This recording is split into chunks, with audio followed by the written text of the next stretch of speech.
Olá, sejam bem-vindos a mais um vídeo do canal Eletromaker Brasil. Hoje mais um vídeo da playlist do It Yourself, Faça Você Mesmo. Então hoje nós vamos estar aí com a parte 2, né, de Faça Você Mesmo aí o seu dimmer digital, né, ou dimer digital, de 3 níveis, né, conforme eu mostrei no último vídeo, né. No último vídeo a gente falou um pouco sobre teoria, né, e hoje a gente vai para a prática, né, mostrar, né, como é que funciona esse circuito, né? O que nós usamos aqui para fazer esse circuito e esclarecer toda, né, montagem, como é feito, a parte de segurança, volto a falar, né? E a gente vai entrar em um pouco mais de detalhe a respeito da montagem, tá bom? O pessoal ficou um pouco curioso aí da maneira como a gente montou esse circuito, né? O que nós utilizamos, né? Qual o circuito principal, né? Componente principal do circuito, a gente já vai esclarecer, tá ok? Então, conforme aí eu comentei no outro vídeo, né? Solicitação aí do Guto, que é um inscrito do canal, né? Então tá aqui, Guto, mais uma vez, né? Um toque, segundo toque, terceiro toque e desligar, ok? A gente já volta aí. Bom, pessoal, vamos lá. Quando eu vim para a bancada, né, para a gente pensar qual maneira de a gente montar esse circuito, né, eu pensei em três opções. A primeira opção seria por usar componentes discretos, né, ou seja, transistor, resistor, capacitor, né. Isso iria demandar um circuito muito grande, gente, né. Por quê? Quais seriam, né, os blocos, né, as etapas desse circuito? Primeiro é desenvolver um dispositivo digital, né? Ou seja, por toque, identificar o toque, né? A gente até tem um circuito desenvolvido, né, em outro vídeo, que é o interruptor digital, né? Vocês podem até dar uma olhada lá. Então, desenvolver um dispositivo de toque que identificasse a cada toque um pulso. Esse pulso iria gerar, né, um sequenciamento, né? Conforme eu falei para vocês lá, um primeiro pulso, um segundo pulso, um terceiro pulso e um quarto pulso, né? Ou seja, a lâmpada fraca, média, forte e desligado, né? E depois ele retornaria aqui e começaria tudo de novo. Então é o seguinte, identificar o pulso, sequenciar o pulso, cada pulso desse teria um temporizador, né? Uma rede aí RC, né, que a gente iria montar aqui. E essa rede RC, né, lembra aí no vídeo passado que eu falei a respeito do ângulo de disparo, né? Ou seja, ele ia determinar a partir do zero, né, quantos segundos depois eu ia disparar para formar, né, a minha onda, do qual eu iria entregar para a carga ou para a lâmpada, né? Então eu teria que ter 3 temporizadores diferentes, né? Disparo, sequenciamento, temporizador, e depois eu teria que ter um outro circuito, que é a gente chama de detector de passagem por zero, ou seja, eu vou captar o sinal da rede, né? A sinal da rede ele é os 60 Hz, conforme a gente já falou, mas lembrar que nesse ponto ele passa por zero, nesse ponto ele passa por zero, aqui ele passa por zero. Então é o seguinte, tem que identificar, né, o momento que ele passou por zero, para depois contar o tempo, né, cada tempo que eu selecionei, para dizer aonde que eu vou disparar. Então imagina a complexidade desse circuito para montar, né, ele com componentes discretos, né? Daria para fazer? Sim, daria, mas não é a ideia, né, dessa linha que a gente usa aqui do Faça Você Mesmo. Evidentemente que ao longo do tempo a gente vai chegar a montagens mais complexas, mais bem elaboradas, tá? Mas não é nesse primeiro momento o que a gente pretende. Então é o seguinte, descartei essa possibilidade. A segunda possibilidade é usar um microcontrolador, né? Ou seja, eu conseguiria, né, com poucos componentes adicionais, né, fazer esse circuito, né? Aí eu teria que programar esse microcontrolador, quer seja Arduino, quer seja PIC, quer seja qualquer outro, né? Mas também a gente teria que entrar lá do zero, começando a programação, que é a programação, como programar microcontroladores, né? É até bom eu colocar que mais à frente eu pretendo fazer aí uma playlist só sobre microcontroladores, né? Eu trabalhei muitos anos com desenvolvimento de microcontroladores. Então tem muito circuitinho aí que eu montei no passado, achei muito interessante, né? Então eu teria que preparar ainda o conteúdo para isso. Então também eu descartei essa possibilidade. E por último, gente, né? É buscar algum circuito que me trouxesse isso aqui, tá? Então na busca, né? Eu encontrei um circuito, tá? Eu tenho dois aqui, né? Mas tem mais ali, eu vou até falar a respeito dele, né? É um circuitinho integrado bem pequenininho, tá? Que apesar de ser pequeno, né, com 8 terminais, ele faz tudo isso que eu falei para vocês, tá? Esse circuito, tá, é o TT6061A, tá? Tá aqui o circuito, né, o 6061A, né? Vou estar falando um pouco aqui a respeito desse circuito, né? Aqui tá os blocos, né, que eu falei para vocês, né? Então cada terminal dele é uma função, né? Eu não vou entrar muito na teoria desse circuito. E aqui propriamente, né, o circuito. Pode ver aqui o circuito integrado, né, com poucos componentes adjacentes aqui, a gente conseguiu montar e fazer com que ele funcione exatamente da maneira que a gente procura, tá? Lembrar, gente, que essa maneira de acendimento, né, foi a solicitação, volta a falar do Guto, né? Então, coincidentemente, esse circuito ele faz três step mode, né, 3 modos, né, passos, né. Então tá aqui o night, o medium e o high. Então tá aqui o tempo, né, 5 milissegundos, 4,1 milissegundos, 1,2 milissegundos, né, uma tolerância aqui de mais ou menos 0,4, mais ou menos 0,3, mais ou menos 0,2, tá? Esse é o tempo que ele leva para disparar a partir do momento, né, da passagem por zero. Então esse circuito, gente, ele vai fazer exatamente isso aqui. Eu fiz algumas alterações, gente, tá? Aqui tá as alterações que eu fiz, tá? De alguns componentes, na realidade só 2 resistores que eu mudei o valor, tá? E eu coloquei aqui no triac, né, no tiristor aqui, um circuitinho snubber, tá, gente? O snubber, ele é traduzido literalmente, ele é um amortecedor, tá? Porque o disparo, né, de um triac, ele é muito sensível, gente, né? O fato, né, de abrir e fechar aqui para acender a lâmpada acaba gerando pulsos de disparo aqui. Então esse circuito, que nada mais é um resistor de 100 ohms e um capacitor de 100 nano, tá, por 250 volts, no caso de 127, ele faz um amortecimento do chaveamento do triac, tá, evitando disparos involuntários aqui. Então ele dá mais estabilidade ao circuito. E aqui simplesmente foi alguns testes que nós fizemos, chegamos nesse valor, tá? Eu vou disponibilizar tanto o datasheet, né, quanto essas alterações para a gente poder entender, tá? E por último aqui, gente, tá? Eu fiz o cálculo aqui só para a gente entender, baseado aqui, né, no night, medium e high. Eu peguei, né, cortei aqui, colei e fiz o cálculo do ângulo de disparo, né? Então eu vou disponibilizar isso aqui para vocês também, né, baseado naquela teoria que a gente já viu. Em qual ângulo que ele dispara, né, e qual a tensão que chega na lâmpada, tá? Então o mais fraquinho lá, vamos dizer, ele dispara 127,41 graus, né? Ou seja, lá naquela teoria que a gente colocou lá do ângulo de disparo, né? Lembrar que o 180 aqui, então ele vai disparar bem pouquinho aqui e vai ter pouca área, né, para entregar para a lâmpada. Então medindo lá, a gente chegou em 22,43 através do cálculo. No médio, né, medium que ele chama, é 4,1 segundo, ele vai disparar com 88,54, né, então ele vai disparar mais ou menos na metade aqui, que é o 90 graus. Isso vai entregar para a lâmpada 58 volts aproximadamente, né. E o último, que é o high, né, ele não entrega 100%, ele vai disparar com 25, né, com 1,2 milissegundo, 25,91 graus, que vai entregar para a lâmpada 108 volts, né, praticamente quase a tensão da rede, tá. Então tá aqui a explicação, né, tá aqui o circuito integrado que a gente utilizou, né? O datasheet dele é bem simples, tá ok? Aí eu vou mostrar para vocês aqui a montagem, né? E vou falar um pouco aí também a respeito da segurança da montagem, tá? Juntamente aqui, né, com essas alterações e o acompanhamento que a gente fez, tá ok? Eu vou montar aqui na bancada e a gente já volta.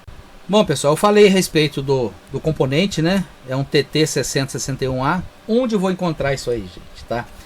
Então aqui duas opções, tá? Foi a opção que eu comprei, tá? Eu imprimi isso aqui, né, justamente da página que eu comprei no AliExpress, tá? Não é propaganda do Ali, mas é apenas um comentário.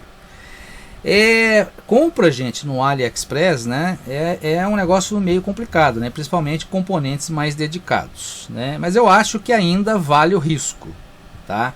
Então, quando for comprar transistor, CI, né, leiam bastante o comentário que as pessoas colocam, né, como é que o componente chegou, né. Esse aqui tinha poucos comentários, né, eu acabei comprando, certo?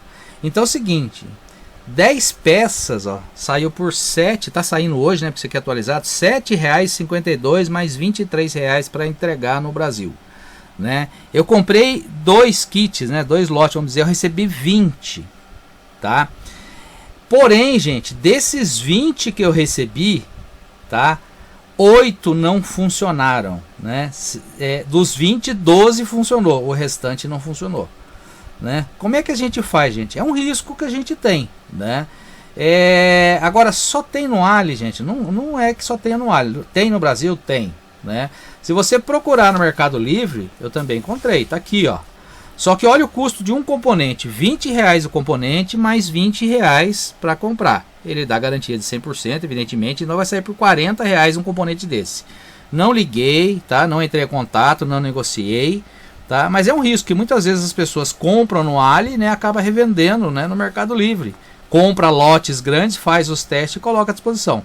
Eu preferi correr o risco, né, demorar um pouquinho mais, né? Mas aí dos 20 que eu comprei, né, eu tenho aí 12, 13 funcionando, né? 12 funcionando. Mas é um risco, né? Poderia ter comprado mais, menos, né? Mas, né, a taxa aqui de envio não muda praticamente nada para você aumentar aqui, porque isso aqui não tem peso.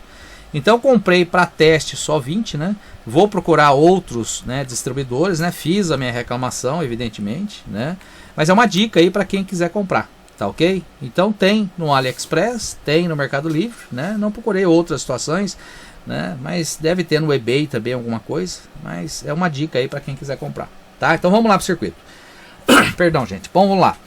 Conforme eu falei, gente, lembrar que isso aqui tá ligado na rede elétrica, né? O nosso circuito, tá aqui o circuito, eu tenho aqui a rede elétrica, tá? Da rede elétrica eu tenho uma alimentação que vai direto para a lâmpada e a outra eu venho para cá, para quê, né? Essa entrada FI aqui é onde eu vou detectar a minha passagem por zero, né? Ou seja, aquele ponto em que ele cruza a passagem por zero. Esse outro ponto que está vindo aqui, ó, na alimentação, esse clock, ele me traz a frequência dos 60 Hz. Aqui eu detecto a passagem por zero, aqui a frequência dos 60 Hz da rede. Então lembrar, gente, que a rede está ligada diretamente no CI.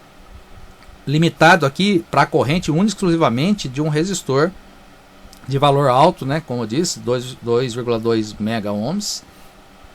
E aqui, né, eu tenho um resistor, tá, de 1 watt, né, para limitar a corrente. Um retificador, tá? Aqui é um N4007, tá? Aqui não tá, eu vou até marcar depois para colocar para vocês. Está um N40, mas na realidade é 4007. Um capacitor de 100 microfarads, aqui está por 16 volts, por quê, gente? Porque eu estou limitando a minha tensão através de um Zener, tá? A alimentação do circuito é um Zener de 6,8 volts. E essa tensão é que alimenta o circuito aqui, ó, tá ok? Então esses 3 pontos da alimentação do circuito. Outro ponto importante, aqui é o local do disparo, né? Eu tenho uma redezinha de diodo aqui e lembrar, eu tenho 2 capacitores aqui, né? Tá marcado 1000 pico, um nano, certo? Por 1000 volts, gente, tá? Para quê? Para que eu tenha uma isolação e eu não tome choque quando eu tocar nesse touch aqui, tá? Então fiz vários testes, realmente aqui montando dessa maneira não tem risco de choque. Mas lembrar, gente, que é um circuito que está ligado diretamente à rede, então muito cuidado, tá? Eu tenho os meus cuidados, mas eu não posso me responsabilizar pelas montagens de vocês, tá? Então tenha esse cuidado, né? Quando começar a montar, tenha o cuidado de isolar o circuito, né? Pode ver aqui, tá desligado lá, mas eu coloquei um dissipador longe da placa, longe daqui, né? Todos eles estão fixados, né? Para que eu não tenha problema de movimentar.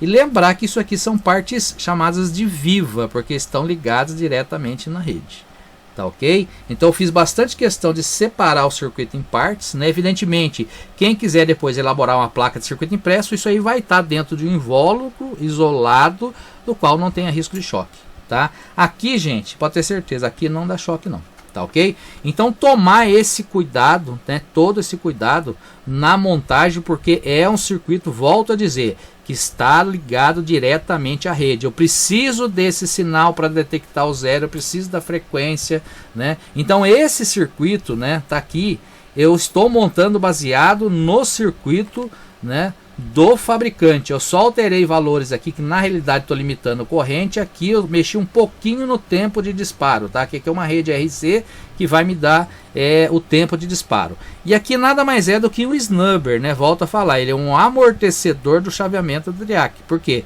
Porque conforme eu estava dando toque, estava gerando instabilidades no circuito. Isso aqui me trouxe estabilidade no circuito, porque ele absorve esses picos, né, de corrente que pode disparar o gate aqui do triac, tá ok?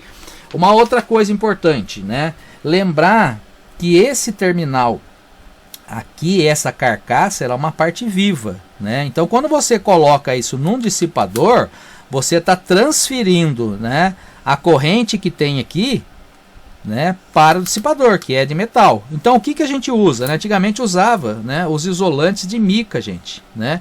Que eram esses isolantes que tinham aqui, né?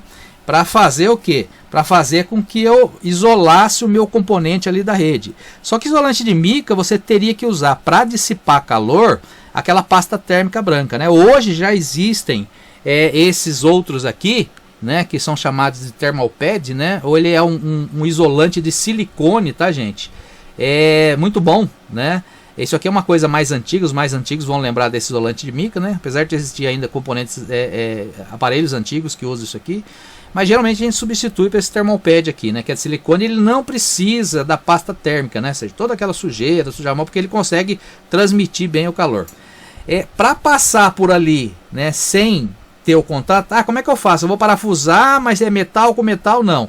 Utiliza-se essa... Opa, caiu aqui. Essa buchinha aqui, gente, né? Não sei se dá para ver, não sei se vai conseguir focar. É uma bucha que ela vai passar dentro do terminal ali do componente, né? Esse parafuso passa por dentro, né? Ou seja, eu vou passar aqui por dentro.